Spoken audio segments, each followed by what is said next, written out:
Learners, welcome to the Principles of Economics course. I am excited to welcome you to this course. My name is Frederick Juma. I will be guiding you through the fascinating world of economics this semester.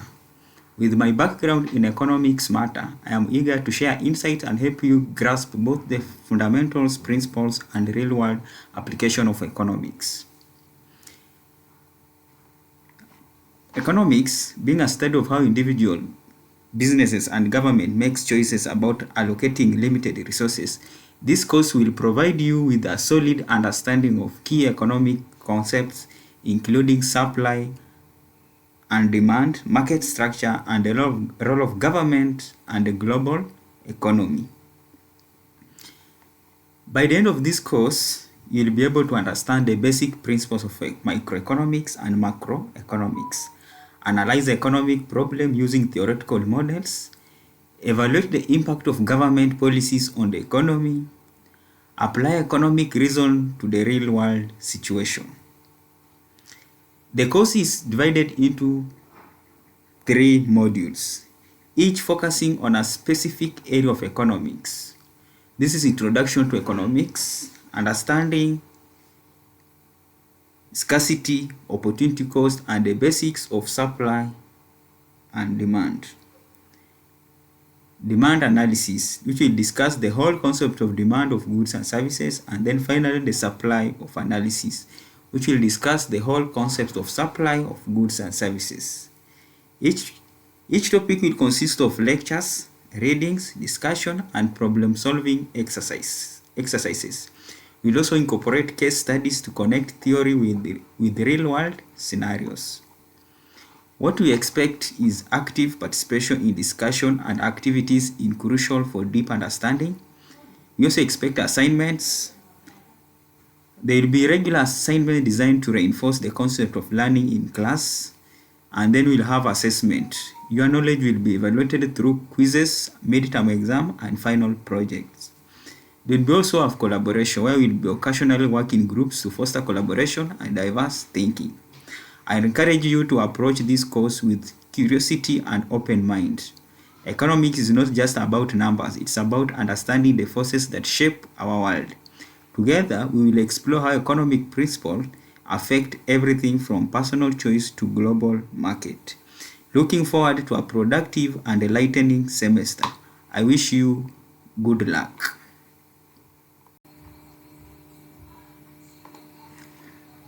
Hello learners, welcome to topic 2 of Principles of Economics, that is Demand Analysis. I'm your trainer, Frederick Juma.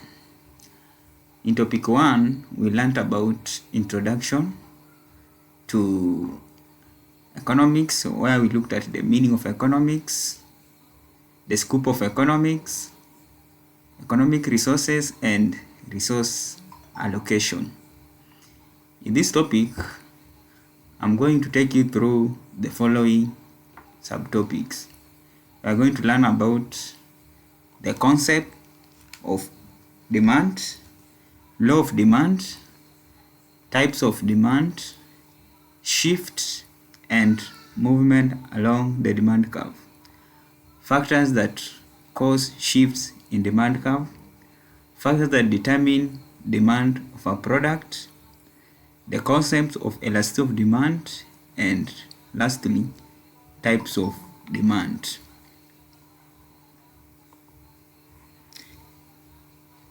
To start by, let us look at the definition under the concept of demand.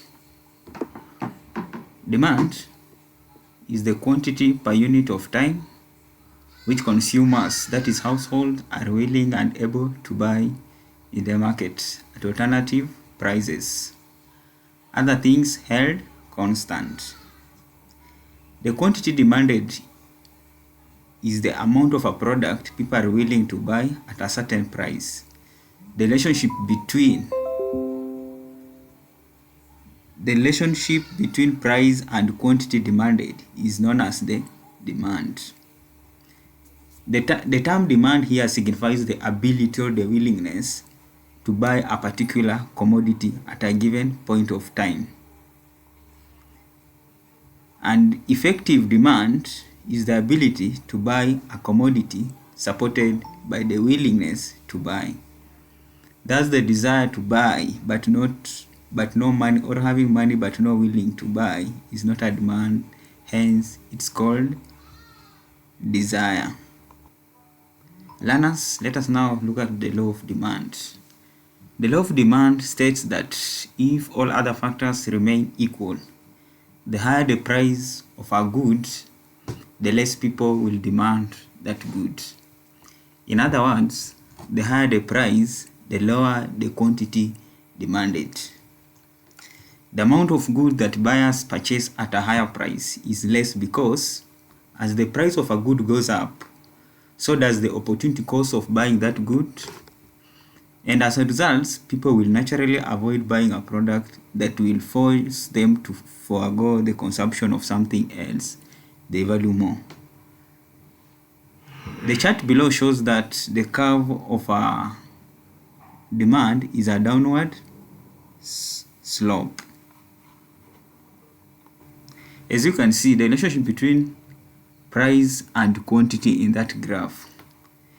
A, B, and C are points on the demand curve. Each point on the curve reflects a direct correlation between quantity demanded, that is Q, and the price, that is P. So at point A, the quantity demanded will be Q1, and the price will be P1, and so on. The demand relationship curve illustrates the negative relationship between price and quantity demanded. The higher the price of a good, the lower the quantity demanded, that is at A, and the lower the price. The good will be in demand C, as you can see on that screen.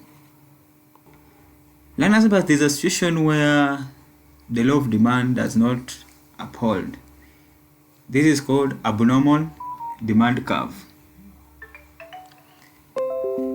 The law of demand does not hold for all commodities in all situations. There are exemptions when more is demanded, when the price increases. This happens in the case of inferior goods or given goods. These are cheap necessary foodstuffs, providing one of the best examples of exemptional demand. When price of such a commodity increases, the consumer may give up the less essential complements in an effort to continue consuming the same amount of the foodstuff, which will mean that he will spend more on it. He may find that there is some money left, and this he spends on more of the foodstuff and thus ends up consuming more of it than before the price rise. A case of articles of ostentation. There are some commodities that appear desirable only if they are expensive. In such cases, the consumer buys the goods or service to show off or impress others. When the price rises, it becomes more impressive to consume the product, and he or she may increase his consumption. Examples are jewelry, perfumes, and fashion goods. We have also speculative demand. If prices are rising rapidly, a rise in price may cause more of a commodity to be demanded, for fear that prices may rise further. Another case is necessity. These are things that one cannot do without, hence demand will not change, even if the price goes up, e.g. maize flour. And finally, last but not least, the case of habitual goods and services. Some goods and services will be consumed at the same quantities at any price because goods and services become habitual. For example, alcohol and cigarette. And let us now look at the types of demand. We have 4 types of demand. That is negative demand. This is where the market response to a product is negative. It shows that people are not aware about the product and the benefits offered. Another type is no demand.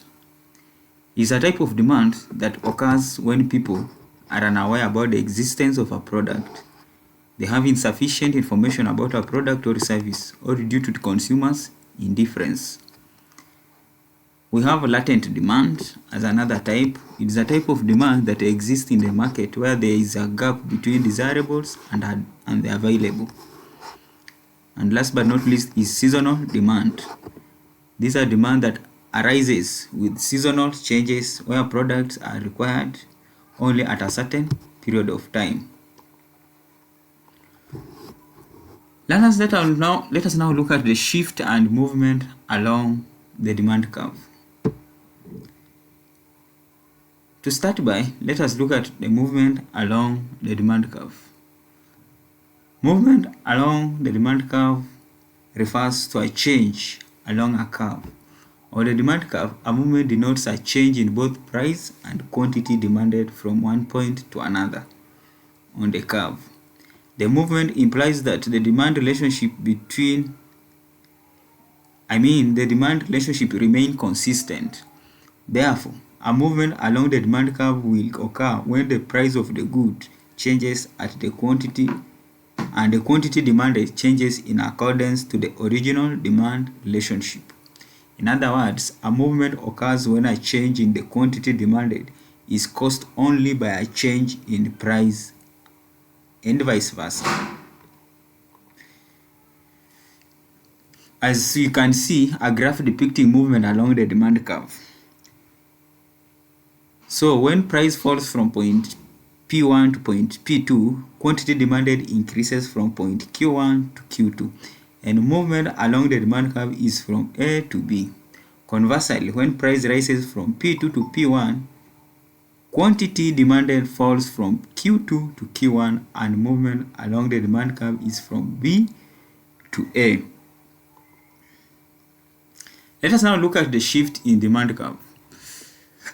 A shift in demand curve occurs when a goods quantity demanded changes, even though price remains the same.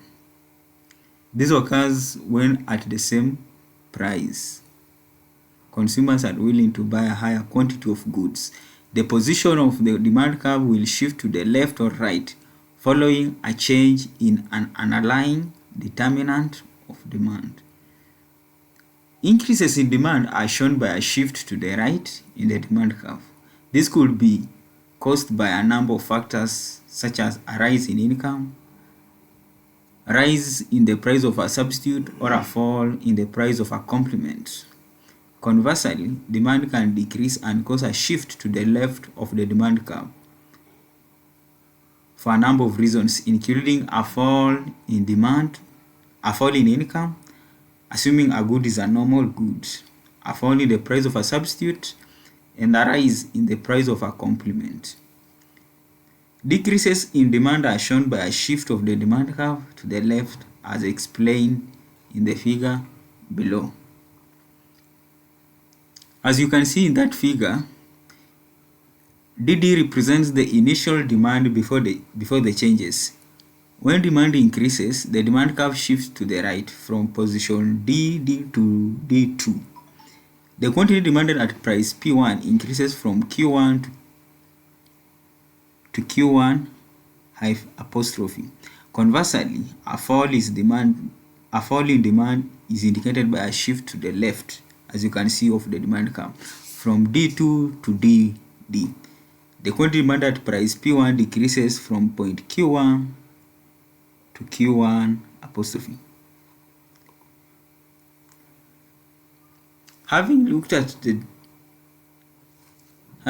shift in the demand curve, let us now look at some of the factors that can cause shift in demand curve. Some of the factors that can cause a demand curve to shift include changes in income. If consumer income increases, we might reasonably expect that demand for some luxury goods will increase. Another reason is change in preference and taste. If a product becomes more or less liked, the quantity demanded will increase or decrease. Another factor is change in price of goods that are complementary. If the price of a complementary good changes, the demand curve will shift accordingly. And number 4 is changes in prices of goods that are substitute. If the price of substitute goods changes, the demand curve also shifts. For example, if a price of a pork increases or decreases, the demand for beef will likely to increase or decrease. Another one is advertising. An effective advertising campaign could increase the quantity demanded of a particular good. We also have expectation. If consumers expect a good to become more expensive or hard to get in the future, it could alter the current demand. Last but not least is distribution of income. For example, if the rich get richer and the poor get poorer, demand for luxury goods could increase. Let us now look at some of the factors that determine the demand of a product. These factors are also called determinants of demand. They include these are price of the product, price of related goods, changes in taste, fashion and preferences of consumer, government policy, consumers' expectation, and advertising. Let us now look at the concepts of elasticity of demand. Elasticity is a term widely used in economics to denote the responsiveness of one variable to changes in another. In proper word, it is the relative response of one variable to changes in another variable. The quantity of a commodity demanded per unit of a time depends upon various factors such as the price of a commodity. The quantity of a commodity demanded per unit of time depends upon various factors such as the price of a commodity, the money, income of consumers, the price of related goods, the tastes of the people, etc.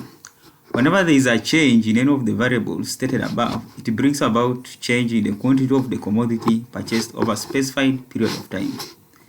The elasticity of demand measures the responsiveness of quantity demanded to a change in any one of the above factors by keeping other factors constant.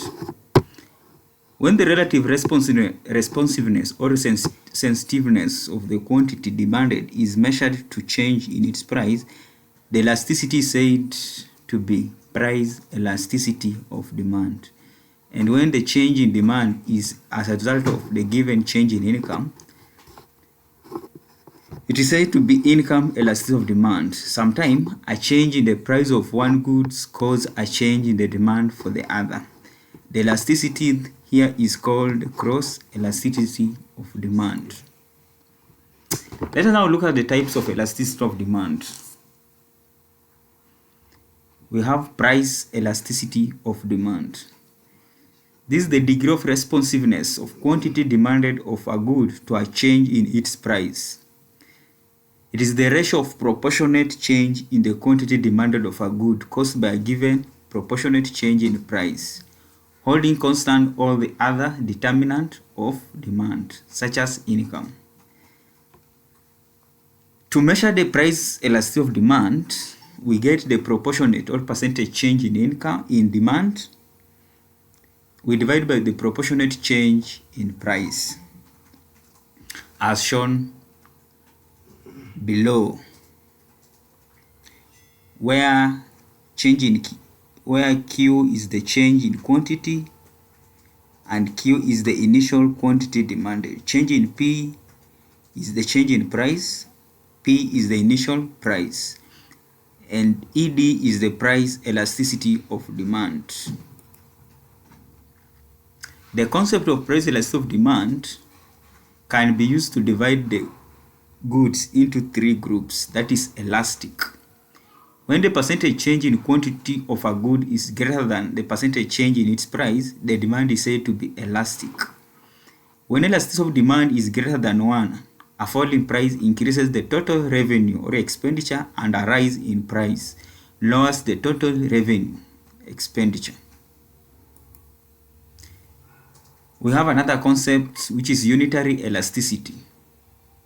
When the percentage change in the quantity of a good demanded equals the percentage change in its price, the price elasticity of demand is said to have unitary elasticity. When elasticity of demand is equal to 1 or unitary, a rise or a fall in price leaves a total revenue unchanged. And last but not least, another concept is inelasticity. When the percentage change in quantity of a good demanded is less than the percentage change in its price, the demand is called inelastic. When elasticity of demand is inelastic or less than 1,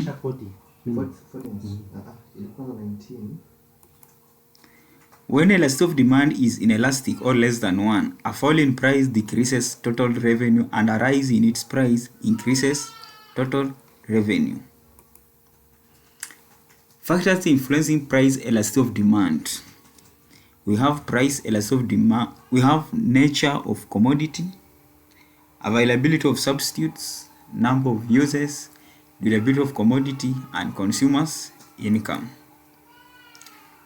Another type of elasticity of demand is income elasticity of demand. This is the degree of change or responsiveness of quantity demanded of a good to a change in the income of a consumer. It is defined as the ratio of percentage change in the quantity of a good purchased per unit of time to a percentage change in the income of a consumer. This is calculated as follows.